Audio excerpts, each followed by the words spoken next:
Welcome, everyone. I am Dr. Dream, and you are here for the It's All Good show. My guest this evening is a gentleman that I have known since I think we met at Lucidity Festival in 2013. His name is Torkom Ji.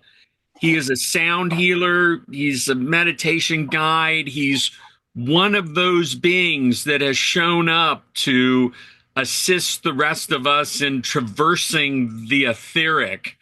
Um, I have had really what I consider to be the honor of watching him progress over the last 11 years, and I have the highest respect for what he has achieved. And what I know is it is just the tip of the iceberg. And so I'm very happy to have you on board with us this evening. Welcome, Torkom. Thank you, Dr. Dream, for having me. It's an honor to be here, and thank you for all your listeners for tuning in. Yeah. So just before we get into all the fun stuff, give us a little bit about your background, where you came from, how you got to be doing what you're doing, and where things are for you today.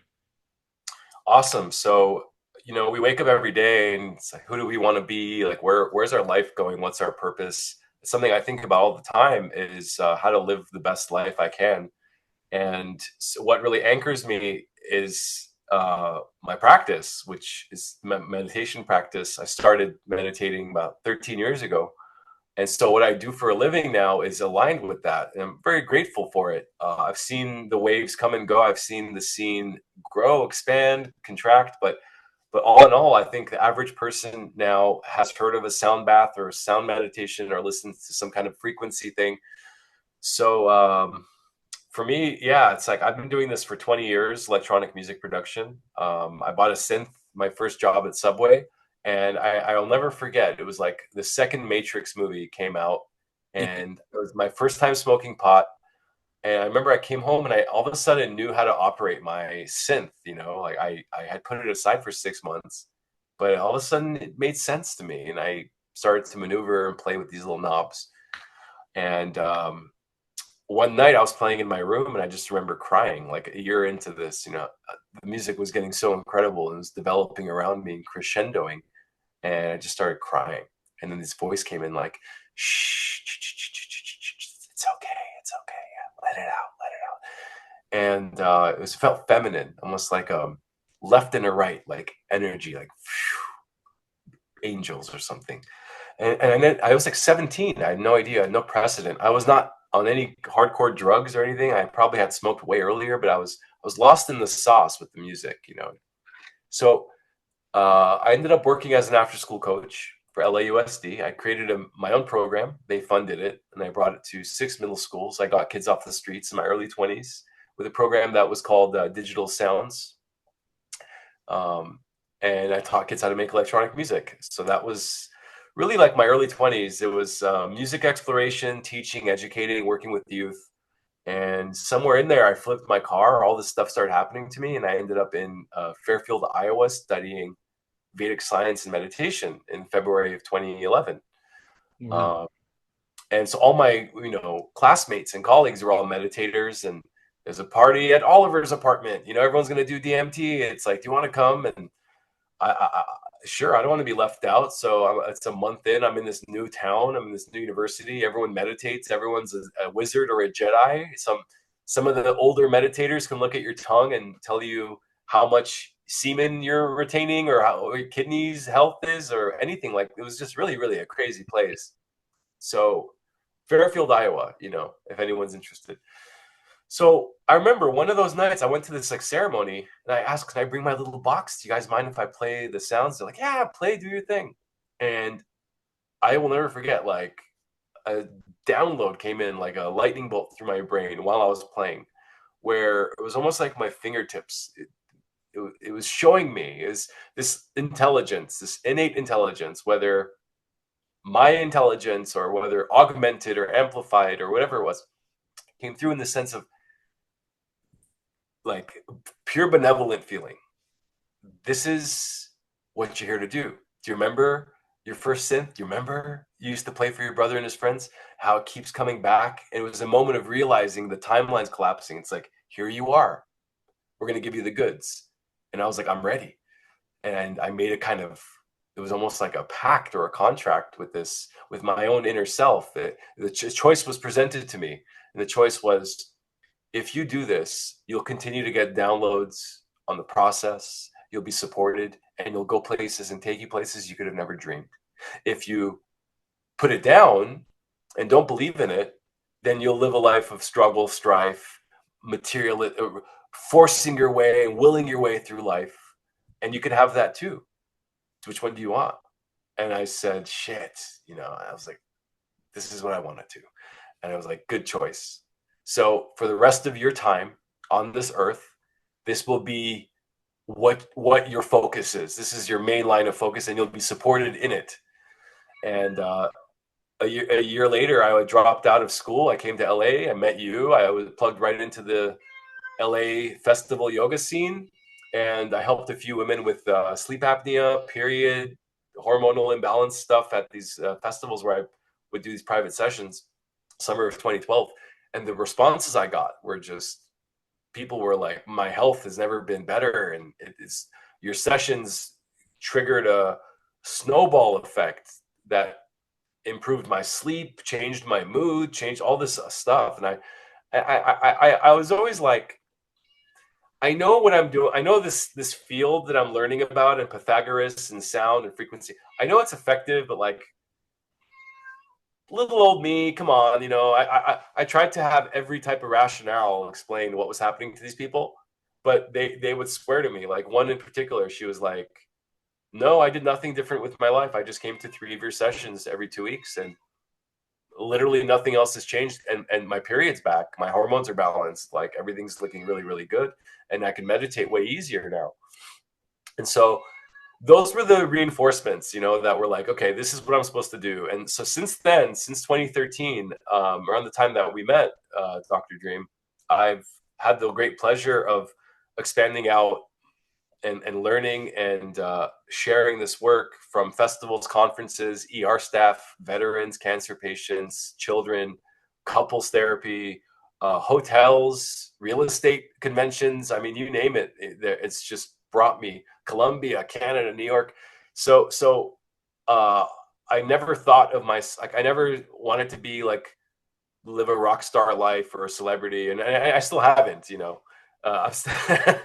but I've had a taste of it, of what it feels like to be invited to come and share something that you've dedicated your life in doing, and people giving you the red carpet service and a hotel for the night, and etc. And it's been like an awesome journey. It's not over, but it definitely, COVID, shut down my studio, and it was a huge shakeup for all of us.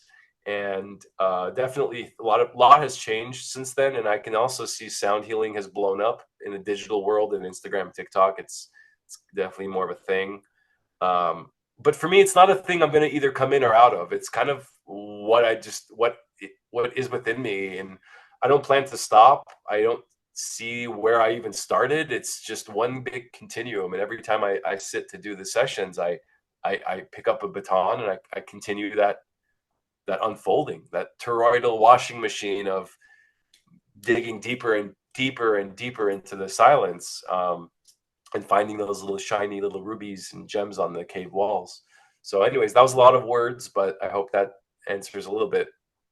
I just love that. I mean, so many aspects of what you just shared touched me deeply. I have my family,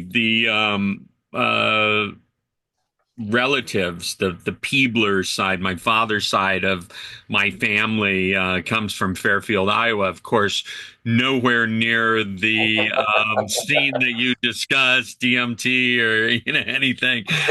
I've been there and spread my grandmother's ashes Oh and wow. everything like that. So it's obviously a different kind of special place for me than it is for you. But it's nice to hear that things happen there. And then I look for inspiration in people, and I don't have to look very deep to find inspiration in you. And I love that about you. I didn't know all these aspects of your story and how it unfolded, and it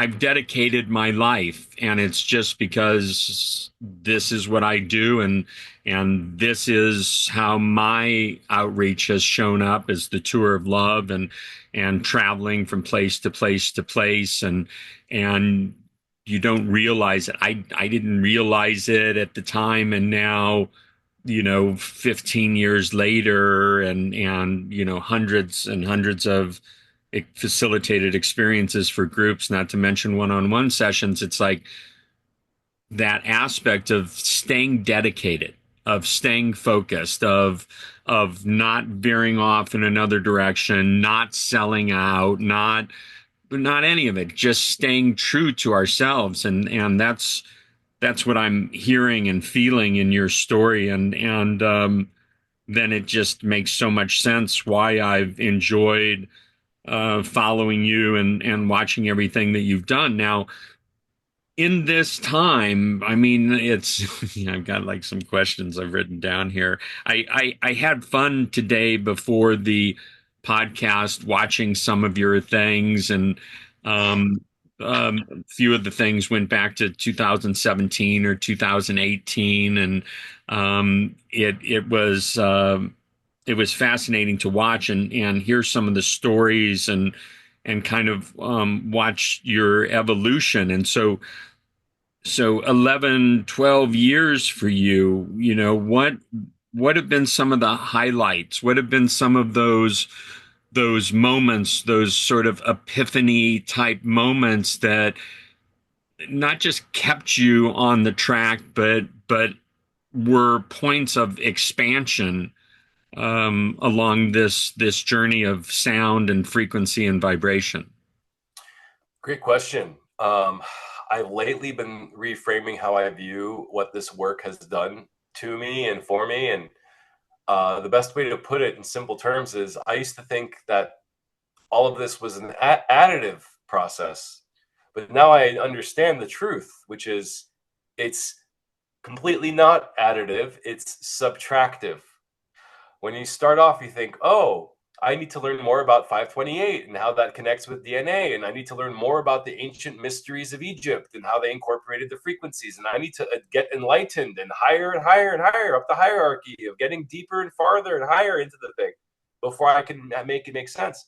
And at some point I realized, like, this is all dumb. Like, this is like not how this is supposed to work. It doesn't feel like it's going anywhere up.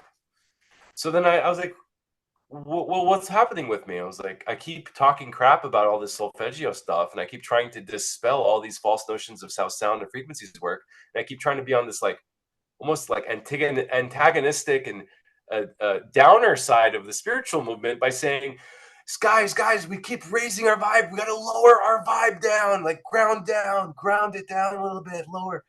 And people are like, what is he on? Aren't we supposed to raise high? And aren't we supposed to become enlightened and move towards a point in the sky? And it's just so Tower of Babel to me. It's like, okay, what are you gonna do? You're gonna go high enough and like displace God? You're gonna become the skies and replace the creator? So a part of the humbling is the flipping of the script is like, okay, I'm embracing the subtractive nature of what this is.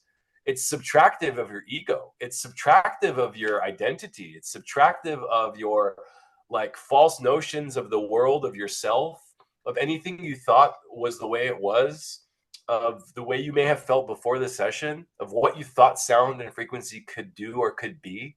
And when you're on the other end of it, you're like, wow, I'm a lot less of all of that. I'm not more of that. I'm like, less is good. I got more of this less stuff. And it brings me right back to the origins of the entire pursuit and what I was into when I started studying Hinduism and Buddhism and esoteric religions and practices, which is to become formless, amorphous, non-temporal, not pinned down, and to let go and become less of.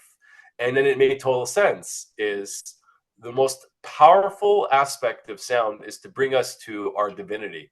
And that doesn't happen through an ascension model. It happens through an inscension model. We have to incend, it's like both of those qualities. You're both increasing a magnetism and potency of your awareness and consciousness. You're refining it, but you're also going inward. You're finding that inside of you. And if I had to make a direction between inside being down and in and outside being up and out, then you start to see how they're connected. Like, to go inside is to ground down. And you can experience elevation in higher states, but as you know, Dr. Dream, a lot of times you go to these festivals where everyone is so high on life, on drugs, on whatever. And sometimes they're a little bit too much to handle. They're a little bit.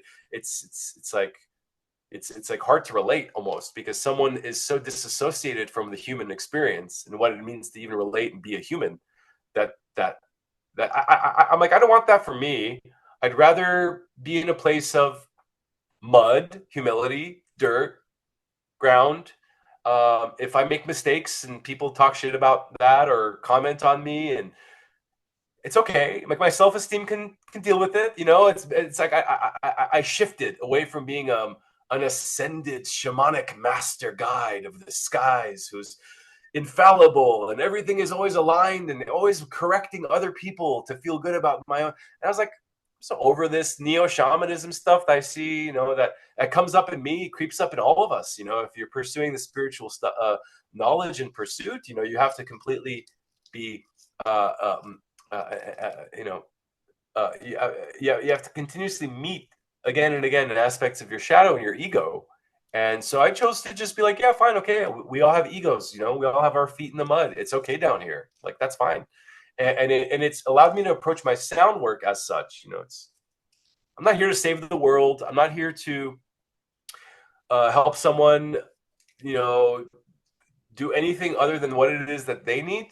And if anything, I'm here to support natural systems that have to do with regeneration, that have to do with sleep, rest, balance, harmony, space, dynamism. I'm here to support and nudge these existing principles. I don't have a hierarchy. I don't put myself on any.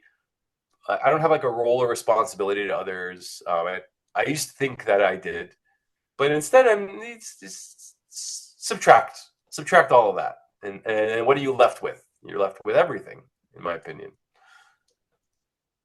Fascinating perspective and viewpoint. I'm so pleased I asked that question. Now, over the years, and I get that, like energy attracts like energy, and all those outside of us are a reflection of us. But my question goes toward, what changes are you seeing in the culture, the people, from the group work that you do to the one-on-one sessions? What are you seeing, some sort of common qualities and energies that are happening, or what's your take on that? Yeah, people typically will feel light after, sometimes depending on the session and how much it expands or envelops the space or not. Sometimes it's more tapered and toned down. It really just depends on the energetics of the room. But a lot of times people are just, they come out, and for 5, 10, 15 minutes at times they're like, whoa, I really need to gather myself. And it makes me go like, what are you gathering yourself? Because I feel the same way. I'm like, wow, this thing just really, really, really spaces me out. And it goes to show you, like, what is it that's happening there if we need that time to then like recombobulate ourselves. So there's definitely something about a disassociation from our limited physical self, and then a reassociation, a reintroduction, which kind of to me plays into like a rebirth, phoenix rising. There's a lot of themes, metaphors, sleeping and waking. And I feel like by putting people through this, I've seen definitely commonalities amongst the last, 13, 14 years of like just things they say, the way it affects them, and the general mood of like what this can do. And the science is catching up and proving also like this is actually what it's doing to our brains and our organs, our bodies. And it's very fascinating to learn just how impactful both meditation, mindfulness, and ambient music listening into both separate, but then when combined, having an exponential boost in their quality. It's like every year there's like major developments and findings that point to the direction that we've been kind of assuming, which is this is a one-stop shop to help people in ways that we don't even know about and ways that they don't even know about yet. Because when they come out of it, they go, wow, that healed all kinds of stuff I didn't even know I was holding on to. I didn't even know what it healed, but I feel better. And so I've noticed that people have become more open to it. It's more in mainstream. They're more receptive to it. A lot of people who had been doing it for years, it seems like they kind of are like, okay, I don't need to do this as much. But then there's a lot of newer, older people who are now showing up, and they're like, I'm still surprised. There's constantly people who've like never done this before, and I find that to be interesting. It should be something that's cultivated as a norm, which is like we make time and space to check out and check in, and that is good for our mind, our body, our soul, and our relationships. And if you look at the problems of the world, inflammation is up, heart attack and stress is up, lack of community and sense of purpose is up. Brain and neurological and mental health stuff is at all-time record lows as far as what the metrics are showing us as far as where people are at with self-esteem and mood and their future project. The biggest thing is the future projections. People can't make proper assessments on the future projections. You used to, in the 90s, say, okay, cool, I know I'm going to make an investment or make a choice, a big life choice, and I know in 5 to 10 years I can have a reasonable projection of where my life could go. But now I don't even know what the hell's going to happen next month. And I think because of that factor and our inability to look into the crystal ball of the future, and it's like getting shorter and shorter and shorter, where we don't even know what's going to happen next week. And then it's going to get to a point where I have no idea what tomorrow is going to look like. And then that's going to become hour to hour. Like this thing is just changing. So there's a pattern happening here. And maybe you can even validate this from your life when you grew up as a youth. Like the future seemed locked in and pretty solid. And over the years, that window has been shrinking to where it's really, really hard to assess what the world will look like in a few weeks from now, a month from now. And this is manifesting in so many ways, geopolitically, technology, 5G, interconnected surveillance systems, artificial intelligence, crunching all the numbers retroactively of the last 35 years of data, making meaning, deriving meaning, quantum computation. They're having extraterrestrial hearings. I mean, what's next? Next week, vampires and zombies are coming out of the graveyards and mausoleums, and I would believe it because it's like a reality is become so far removed from what anyone would have projected or predicted it could become or how it would feel. And I think people have a yearning and a longing to feel again a way that they used to before whatever it is we went through. Was it the 2016 Trump election? Was it the 2020 COVID? Was it prior to that? Was it the Mayan calendar 2012, which had a buffer period of a few years that we had to kind of get into? Whatever like paradigm shift that happened between the early 20 teens and where we are now is both visceral and felt and real, and leaves people confused and not knowing how to relate to reality, but also happened like gradually, and people don't even know it happened, and many people don't even realize to what degree the nature of our behaviors, our patterns, and the way we relate to each other, ourselves, and the world has drastically changed in these 15 years. A lot of people don't even feel or acknowledge. It hasn't caught up to them. So I have to be I have to be in the middle of all this. My role is to not do anything other than slow the timeline down. The highest function of me is a prayer before saying, may all positive energies, vibrations, frequencies, tones, and sounds come through my fingertips in the highest benefit of these people, their communities, their circles, myself, my families, all of us together, and then the world at large. And through that process, I can suspend time. I can help people get past and bypass their active thinking mind, and I can help them get into a more refined, more subtle, more really potent, authentic connection with their heart, their inner intelligence, and to awaken and to bring out that inner intelligence, which hopefully can then manifest in ways that is a net benefit. But as I said way earlier, only thing that's changed with me is I'm no longer attached to the external outcomes. I do what I do with people, and that's great. But I'm not on a personal quest now to like save the world, heal the world, have a messiah complex around it, be a new guru.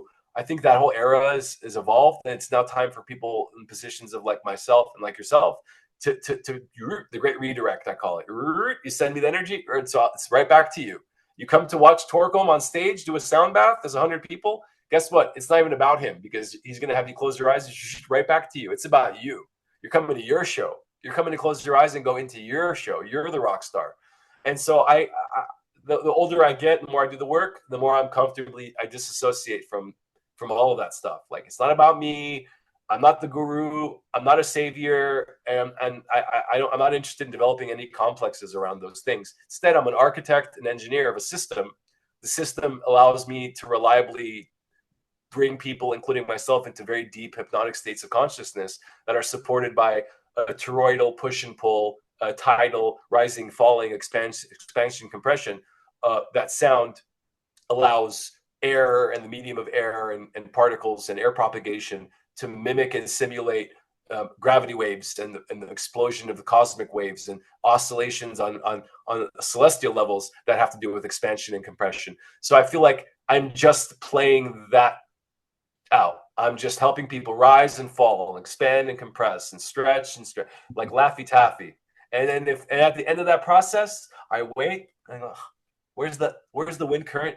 And then there's no wind current in the air, and then the room is like, then I go, completion. We're done. I feel it's complete. Like a sushi chef, I close my beef case, I wipe my knife, put it away, close it up, and then I sit there, and then everyone rises. And it's like, I know this process and I know this stage, but if you've never done it before, am I done yet? Like, are they ready? Like, is it too intense? Like, are they ready to come out? Should I keep playing? Like, oh, let me keep playing. There's all this mental stuff that could prevent someone who's a novice from being a true master. And I think what the mastery level is that deep care for the experience, for the session, for the delivery, the listening, to where when enough is enough, when stop is stop, when they've had their fill and now it's time for that space. And to have the luxury of doing it, as you can attest to, so many times over and over and over and over and over with so many groups, has informed and built my nervous system to be like responsive to this energy and understand how to work it. And that's applied to more than my sound work. That applies to people at the mall next to me in line, and how I can relate to others in public, and so many other facets of life that I feel like these skills contribute to as well. These little twitch muscle memories of our consciousness. Wow, love it. So we've just come through the election season. You and I talked a little bit about politics on the phone earlier today or yesterday, and it's created obvious distraction for people. For many people, it's created distress. Where are you at with all of it? When we talked, I was enlivened by your perspective. Yeah. Let's see. So there's a quote I've been playing with lately, which is, the only winning is not playing the game at all. And there's so much pulling us here in its direction, good guy, bad guy, like WWF, before they go heel, which is a term Vince McMahon, he talks about in his documentary, going heel. But like, everyone's a good guy, and they're all on stage, and they're good guy versus bad guy, and then they'll do a thing where like the good guy goes heel, which means he like goes from good disposition to like negative. He's like, now he's the bad guy, you know? And it's entertaining, but if you really think about it, like that's exactly what they're doing to us. Like Rubio's a bad guy, Rubio's a good guy because he's now against that thing and he changed his views. But Hillary used to want the immigrants out, but now she wants them in. And but Biden was talking about the N words and prison. What did he call them? Hyper accelerated. I don't know what terms they used, very racist terms and charged language. But now they care all about the minorities, and it's this constant like they're just consistently mind effing us and manipulating us, changing their stances, and we're supposed to think that like the new guy in town is going to fix it. And this is a very, very, very like primordial reptile part of our brain, which is like we want a leader, we want a hierarchy, and we get taken advantage of because of this, because we would more likely than not appropriate our own responsibilities and willpower over to someone who seems like they're the right fit. And in doing so is the most disempowering thing. It doesn't matter who it is. It's just disempowering. And now the paradigm, it was weird. It was like 3 months before Trump won, you know, and I'm not like an anti-Trumper, anti-this, anti-that. I actually was down with a lot of the things he's been saying for years, actually, low key. But I didn't vote and I didn't participate in this election. And I didn't because I realized for myself that to win the game is to not play the game, is to not pick a side, I've become trans. I'm a trans. I'm gonna announce it here. You hear it first, Dr. Dream. I would like to admit and officially bring out that I am a trans identitarian. And by being a trans identitarian, I realize it's the highest trans we could go for, we could strive for. It's the only trans that really matters most. Because what it says is that I'm beyond being stuck in something fixed. You know, a lot of these trans people, they end up having a regret or a change or a few years pass, and then they want to transition back. So are they like double trans? Like what is it? But I don't know. But to be trans in itself should be something we should all ponder. And I think the most important trans, not transracial, that's a waste of time. Transgender, if you're an adult, whatever floats your boat, I'm not going to stop you. But trans identitarian is what I'm interested in. I want people to be trans identitarian, get beyond all of those little other trans and become the meta trans, where I'm formless, thoughtless. I'm in my silence. I don't take on any identity, which I think is a liberation. You go, you let go of this baggage, and then what you find is all of it is there for you to observe. All of it is there for you to toy, entertain, and play with. Instead of carrying all these things on our back, this is who I am and what I'm fighting for. This is who I am intrinsically and fundamentally, and you're never going to change me. Well, that's very calcified, scar tissue, stuck, Swampville, USA, anti-life, regressive. Whereas I'm holding on, just let this shit go. I feel liberated. Ooh, I already feel better. I already sound better. Lightness. So the lightness, and, you know, the playfulness and the joy, we've all forgotten. And this political game, you know, even Republicans, like, they're not as unhinged and aggressive as what seems to be the modern left, which is willing to set things on fire and turn cities over and, you know, all kinds of very horrible things. And I'm sure I don't want to politicize this left or right, but what I see on the right is more so like a lot of people who are concerned, like Indians, Hispanics, first generations, like a lot of people on today's what you want to call right are well-intentioned Americans, often first generation, who just want to see a prolific future for themselves and their children. And I can't fault anybody for wanting that and wanting stability, order, and structure, because when there isn't those things, then you're going to crave for those things. The problem is that when you give up security for freedom, you get neither and deserve neither, which is a famous quote. And when we want order and structure so bad because they themselves injected so much craziness into our lives we never asked for, and then now they're the saviors to come in, the media, pharmaceuticals, government agencies, and we're supposed to turn to them for more solutions. I just think it's a trap, and I think we're past looking at that as like the mechanism that's going to save or fix us. Look, let's see what happens if things turn for the better for the whole world, and we end all wars, and the economies get strengthened, and in doing so productivity goes up, great. We can march faster towards the big machine. The inevitable machine can be well oiled and lubricated, and the economy can work, so the machine can self-assemble faster. But like, what are we racing towards? What is this economy we need strengthened, and for what reason? So the same interests that are using these systems to destabilize people and keep them in compartmentalization can continue to hoard on that little 1%, like an office space where they get those little pennies and little tiny fractional deposits that ends up being like however X amount of millions of dollars. It's kind of a hilarious movie plot. And so that's what they're doing to us. And so if you look at what's coming with AI, automation, robots, it's like, guys, we need to like slow down and stop.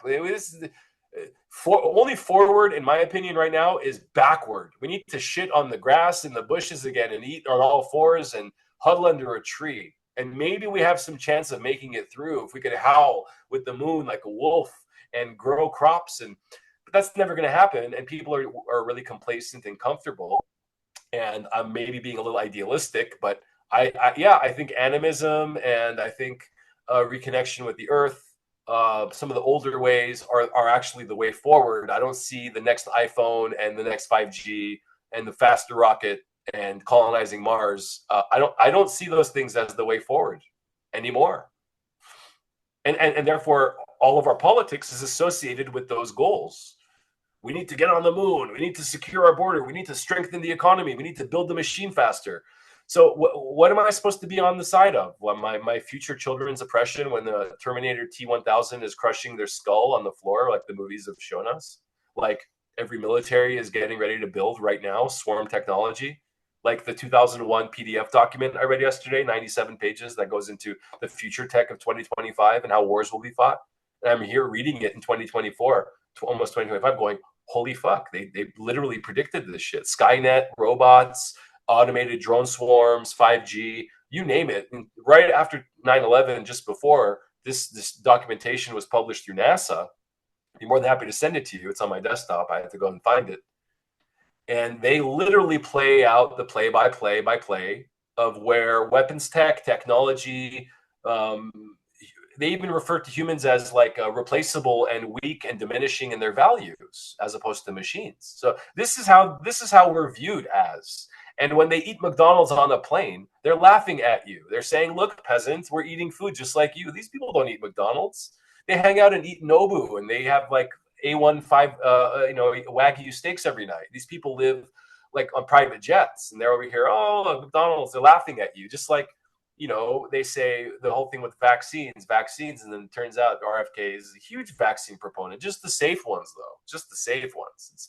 It's like, it's a bait and switch. And I feel like unless you can really open your eyes wider and deassociate yourself from any of these ideologies, you won't be able to see the ways in which potentially, as a current Trump or a right-wing supporter, you're being laughed at. I feel like you're being mocked at. And yeah, they're going to say, keep your taxes.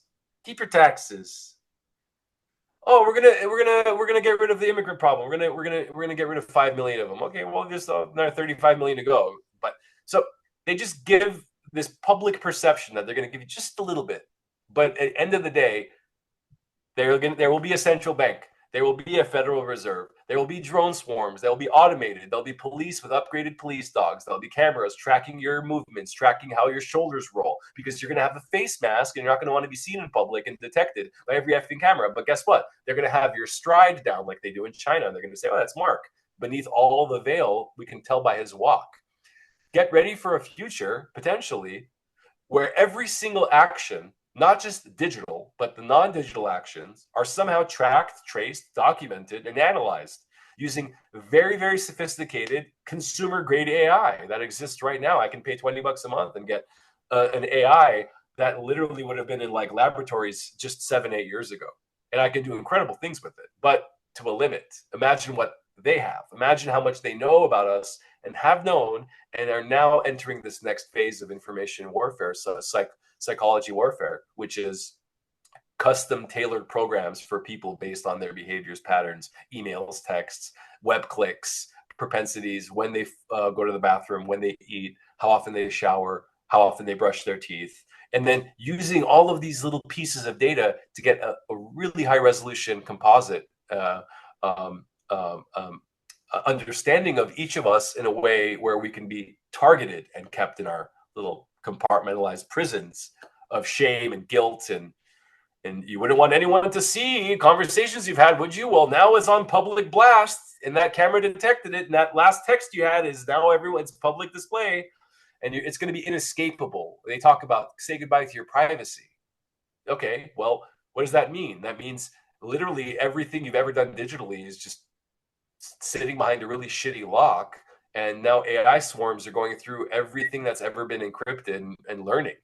So we're talking like retroactively learning every possible thing about you. Now, there's nothing inherently bad about that, but the way humans work is we give each other leeway. Like, oh, this person was troubled because their dad died, so that's why they did something which otherwise would make sense, but we can forgive them because we're humans.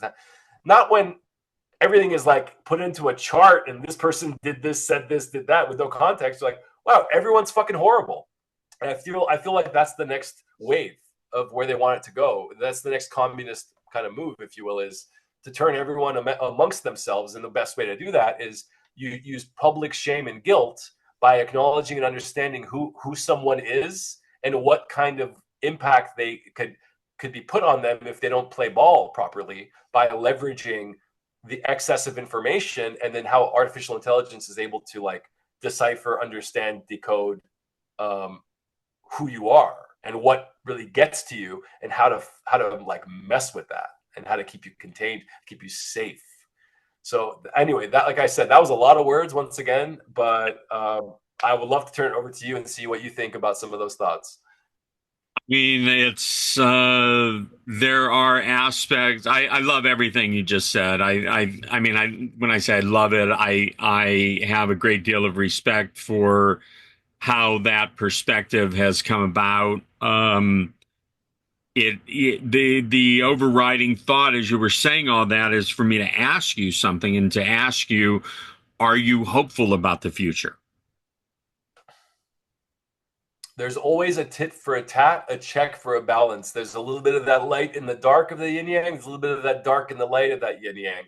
And to be an extremist on any one side, it just doesn't work that way. There's always a little bit of the other is on the other, just like Luke and Vader. Luke is the ultimate good guy, and Vader's the ultimate bad guy, or actually, he's working under the rule of. But that's besides the point. Within Vader is a little bit of that light that is his redemption, that at the end saves him. And within Luke is a little bit of that dark where he could almost kill his dad right there, but he chooses not to, and he withholds. And if he just killed his dad, it'd be the most moral thing because he would end this imperial war. But it's his father, and maybe he could redeem his father. Maybe his father could be redeemed. And that little bit of light in that dark, a little bit of that dark in that light is what we want. And I think a lot of times people think these thoughts I'm having, these dreams I'm having, I'm wrong, I'm evil. No, you're an animal. You have parts of you that want to rip meat apart. You have parts of you that want to inspect things and rip them apart and put them back together, and like a child almost. And we have to be at peace with our destructive nature, and we have to be comfortable with our role in wanting to produce something of, and I know of our power and our ability to bring better ways of being into the future. Now, back to your question. Am I hopeful for the future? I hope I'm hopeful. I would want a future in which a lot of what is currently burdening people, money, finances, payments, debt, interest, which prevents them from living a fruitful and actualized life. I'd like to see those things change. I'd like to see more support from community. I'd like to see more people more engaged with each other in the future, where we can support each other, our endeavors, our creativity. And maybe that's going to come naturally when there's less mechanical, menial jobs as the robots replace these things. Maybe we'll figure out how to actually assemble a society, and it'll nudge us in these directions. But am I hopeful in the future? No, I'm not hopeful in the future. I'm detached from either hope or expectation or disappointment in any additional day other than today. And wherever it goes, I'm completely ready for it. And if that means that a thermonuclear war breaks out because we have to just be hominids and jump around like chimps and shoot missiles at each other and decimate each other, then there's literally nothing I could have done to have stopped something beyond my power at that point. And so I've taken a position where I'm the dude in Titanic playing the violin. If the ship's coming down, I'm gonna maintain my sense of inner peace. I'm gonna observe, and I want to be unfuckwithable and uncrackable. I feel like that's the more gangster way to be. Maybe I'm wrong. Maybe the world is a reflection, kumbaya, of our inner state, blah blah blah. But this idea of winning, like what does that mean? You know, like you build a tribe, you have kids, you have enough money in the bank. Is that success? Like, what if your wife doesn't make it home from the grocery store because a drunk driver decides to plow into her? What, like, this happens every day. People who are successful on paper and have everything they want could, like, life can happen and rob you of something that will literally crush you and crumble you down. What's the winning? What is winning? It's the only winning is being resilient enough to be able to keep moving forward with yourself, upward and forward, and to say, okay, I'm not attached to outcomes because anything can be robbed of me any moment, including my life, including my bank account, including me for having this interview with you and some of the things I'm saying. I could, in 5 years, this could be blasphemous. I could literally lose, but we have to be willing to be authentic and be truthful. And so, in my full transparency and authenticity is how I respond to you. I'm not hopeful in the future. I'm hopeful in the present where we have our power. I hope right now we can figure it out in ourselves, and then if we forget, we can bring it back to right now. Because that future that you're talking about and that tomorrow is not only non-existent, it's not assured, and it's not assured in the way we think it is. Because this future is not the version we thought we would be in 20 years ago. So I don't put hope in some vision of the future now that I think I detach, I subtract, I become subtractive, and I take that pretty far. Doesn't mean I'm a negative person and I want negativity for others or the world. I want the world to flourish and blossom. And I'd like to play my role in how I can support people in doing that. But my attachment to the outcome is what I think, in a healthy way, detached from a bit. Okay, so you talk about your role. Just speak to us of your what you've identified in this moment, because that's all there is, of your role, your path, your mission here in this reality. Human being, not human thinking, human trying, or human dreaming, but we landed with human being. And I think that's great. I think that in itself, we're here to just simply be and literally just to observe, to be like, okay, what is happening right now in me, outside me, to me, through me? How am I involved and engaged in what it is that's happening? Because what I've been able to isolate is all of this could be fictitious and fake. It could be a Truman Show. It could be multidimensional reptilians who created a holographic version of the software that you and me booted into today with our false injected memories that never happened. There's so many theories that people try to explain how this is even happening. But one thing we can agree to is that we simply exist as an observational awareness. And that's something nobody can take away from you. There's, like, every claim could be, explained away. The flat earth, the way the precession of the equinoxes, the way the sun moves through the sky. Everyone has a theory, but you can't have a theory that we don't have an awareness.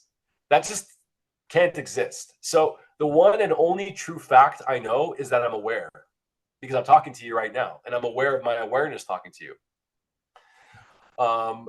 So I think that being a human, having a human beingness, and then by extension, acknowledging and reclaiming our own awareness and autonomy is already a huge success. I think that in itself is like an accomplishment.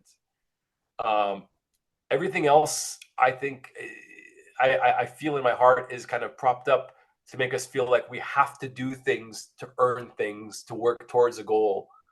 But all the spiritual and esoteric teachings teach us that everything we could ever want and need is already contained within us, and the circle resolves back again from where it started.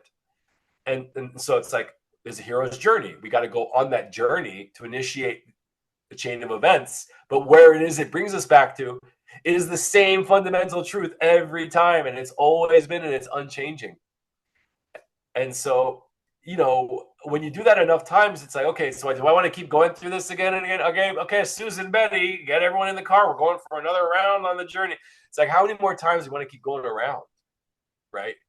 And maybe, as beautiful as this earth is, maybe the way to get out of it, not come back, is to ascend and go into the abyss and not want to reincarnate as a moth or as another human, or to come back here and fix it again. Or sometimes, a lot of people, like sometimes someone gets into an accident and they're dying and their soul is leaving their body, and they're at those pearly gates, and they're ascending, and those gates open, and there's the light, and it's like, come on, join us, come into the light. And they think, oh, but my wife, my 2 kids, they just entered 2nd grade. Like, I was supposed to be there for them. And you have that little bit of something pulling you back, and you're coming right back to earth, reincarnated. Live that out again. Go find your wife and kids again. Any kind of pull. The hardest pull, your kids and your wife, your family, are illusions. They're traps. Just as you're supposed to make that most important choice of your soul's liberation, whether you come back to this prison planet, which seems beautiful with waterfalls and Bambi and fruit trees, and you're at the moment of inflection, and it's like your kid's face comes in, and your wife is like, I miss you, I love you. And you're like, oh, bring me back to them. It's like, okay, right back. And I think people just keep coming back to this place. They just keep some attachment to their income, bank account, apartment, property, wife, children, grandchildren, their pet cat, their favorite gun. Something keeps them attached to this place. And they come right back to this place. And in doing so, they are now a all-you-can-eat smorgasbord buffet of multidimensional loosh farm, where our angers, our pains, our perversions, our sexuality, our orgasms, everything is a food source for some unseen entity. And then you have these in Islam and in Judaism and in Christianity and in many cultures, ancient Greece, esoteric stuff, you have these different demons that feed on different food sources. And from a more intraterrestrial side, you have the reptilians that survive off of the fear. They can feel your fear and they thrive on it. Just like a woman can sense the fear of a male and the pheromones and can be like, oh, no, just off split-second intuition. In the same way, I feel like, for all we know, this is and there's a lot of different movies and music videos and themes and books and terms that go back describing this phenomena that we, in essence, especially in a toxic or negative or negatively charged disposition on this earth and this waking earth, exist as a type of food source administrator for other types of entities. Now, if that's the case, then the whole thing I've orchestrated, which, take it with a grain of salt, may or may not be true. This could all be real or not be real, but just play through it with me.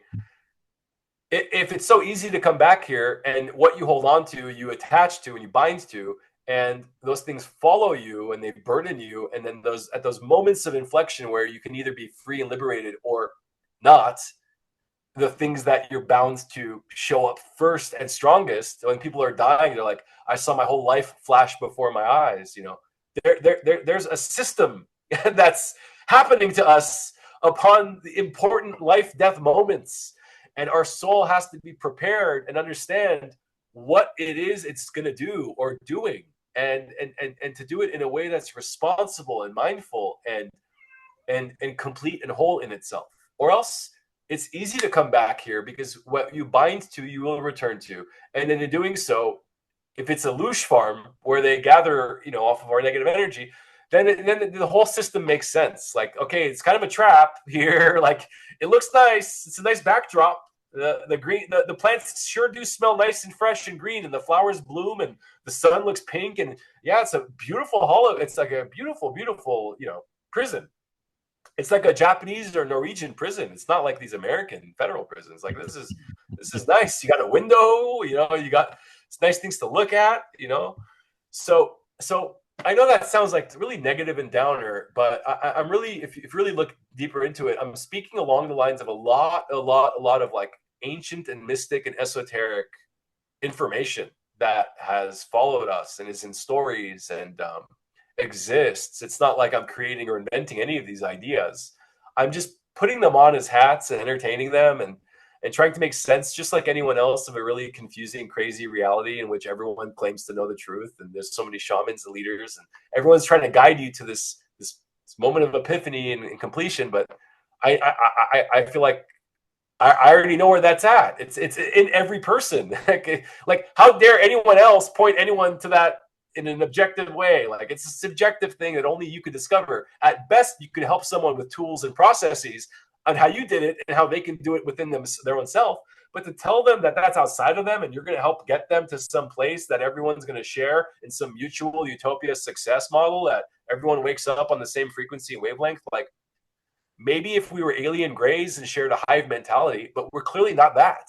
Like, we can't stand our neighbors. We can't stand our own family members. We like frontiers. We like going and settling in the moon. We like going and settling in the new world. We like getting away. Something in us wants to discover and find for ourselves what that frontier journey is guiding us to. And it's our truth. It's our purpose. It's our flow, it's our direction, it's our propensity towards an affinity towards a thing which are unexplainable. Can't explain it. Nurture, nature, neither, both, can't explain it. Some people just come here, they're on a mission. Wow. I want to hang out with you more. I had no idea where this podcast was going to go. You are exceptional, and I love you and your mind. I do have a question, one question, then I want you to take us into an offering of some music and visual. But do you have any attachment to being here? You personally, I saw your cat show up here. I have no idea what your personal life is like or family life or anything like that. You get to the pearly gates and the light is there asking you, are you ready? Is there anything here that's going to be tugging at you? The things that are tugging at me, that are keeping me here and motivating me to wake up every day and put time, energy, resources, and will towards actualizing, are the same things fucking me up. It's like, because I haven't achieved them in the ways that I want to fast enough, and the time is ticking on my life and my abilities and my brain and my neurodegeneration and whatever else is in store for me down the road. It's like, that's like, it's like a mind fuck, it's a trap. Because I have such aspirations and so much I want to accomplish that it's easy to take yourself out of the present moment where those things are happening in real time. And so I'm trying to just be, I'm trying to be an advocate and foreshadow for people listening and for all of us. Like, don't think that your success, joy, happiness, purpose, and meaning is at the end of that yellow brick road. Once you put that last brick in, once everything is perfect, and then it's all going to click and make sense, and your mom and dad are going to forgive. They're going to be forgiven for all the shit they put you through. And that one bully in eighth grade, he's going to call you on the phone and say, "Hey, I'm sorry for calling you a loser every day of eighth grade, because now I see that you were never the loser. You're the great savior." And then what is really there at the end of that is a small wounded child with their hands in their face crying that wanted validation. And so whatever success I could ever want to get at the top of that, like endless money, pay off all my bills, give my mom $1 million, buy property for my family, buy endless amounts and truckloads of grain and food, and build a water reverse osmosis for every one of my friends, and put them on there. And then I can sit back and say, okay, I did a thing. But uh, the feeling I would have there at the end of all of those ideas I just threw out is just as accessible right now when I close my eyes and I go, wow, everything I could ever want, everything I could ever attain, everything I could ever need to grow and expand into, I can literally embody and work from right now. It's like a cheat code. You walk around like a millionaire. You dress the part a little bit, but the dressing the part makes you feel the part, and that's the important part. You feel like a millionaire. People are like, they don't know you're not a millionaire. So you have to lie to ourselves. We have to start lying to ourselves. We have to start lying to ourselves and say, no, no, no, no. Success isn't something arbitrary. Success is right now. Like that's kind of like a lie, because you're like, I have nothing to show for it. But you have to believe in that. Lying to yourself is not the right analogy. It's more like you have to just artificially inseminate positivity and self-acceptance, and like not being unfuckwithable. You have to like inseminate that into ourselves every day and hype that energy, because that's the way that you keep going on your path. Or else someone else's bullshit's going to come in and you're on a downer. Now you watch something on the news and the wrong candidate wins, and now your life's intertwined. We're so unstable around other forces. Whereas to really be grounded in what you're doing, you really have to give up all attachment. You have to be the samurai who's died before he enters the battle. The samurai who lived at the end and had supper with his cuts and wounds bleeding, with the sun going down, with the next to the body of a pile of bodies, many of which were his own colleagues and friends. He only survived because he died before he entered. He said, I'm already dead. I'm going to go in there and fight like I'm a dead man. And he pulled off moves and somersaults and agility and all kinds of stuff that was lightning fast, and everyone else around him collapsed. But all the other samurai, for half a second, millisecond, if you freeze, you go, oh, I want to live. Oh, no, I don't. Boom, head's chopped off. That's all it takes. So to enter the battle means you've already be prepared to already be consumed. Already be consumed. And then also consume yourself. That's the meta of it, is like, consumed by what? By you. Eat yourself. Who would better to eat me than my own meta self? So anyway, I think we should die before we die. I think we do die constantly when we go through transformational experiences, life changes, relationship breakups, a pet dies, a family member. It's a death. It's a form of a death for us. And we grow through it. And I think that the more we can embrace our death, the better, not be fearful of it. And yeah, that's that.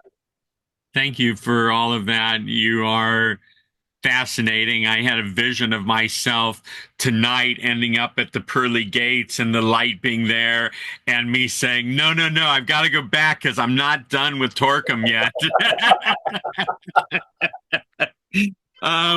So you've got something to share with us that is, you here, set it up. I'm just going to sit back. It's a YouTube link. It's a little bit older, but it's a really nice quality recording of me performing live, and I also use some of my voice. It'll go on for about 4 or 5 minutes. Is that good, Dr. Dream, if I just put it on there? Yeah, that's absolutely perfect.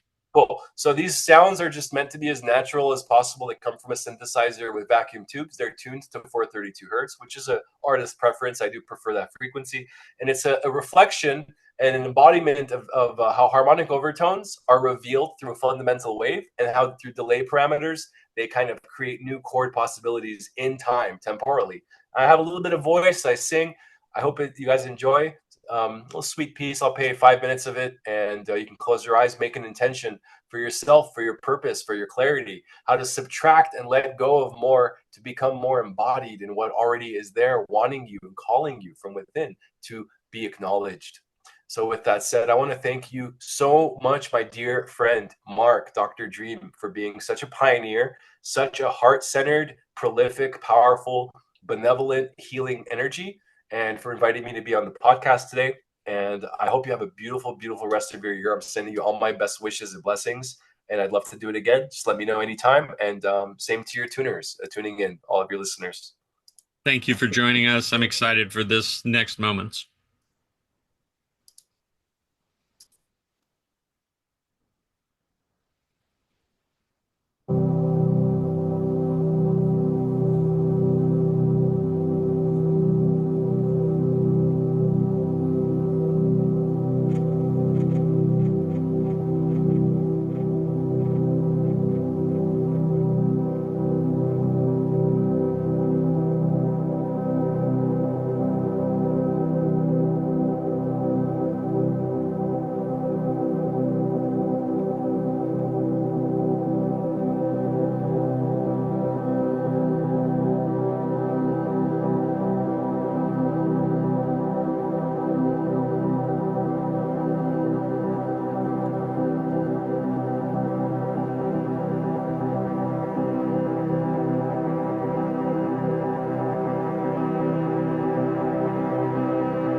Torkom, thank you very much. This was well beyond anything I could have expected.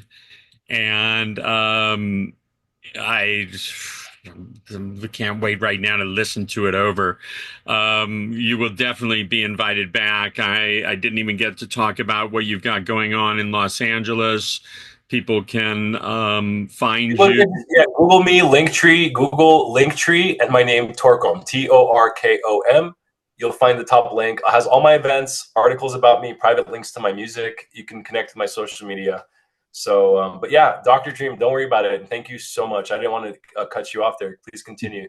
No, no, no. I'm deeply touched, and I appreciate your everything that you shared, and good brain food, soul food this evening. Thank you so much. So much love to you and respect. And yeah, until next time. Until next time, many blessings to you. And thank you, everyone, for tuning in today. See you, Dream.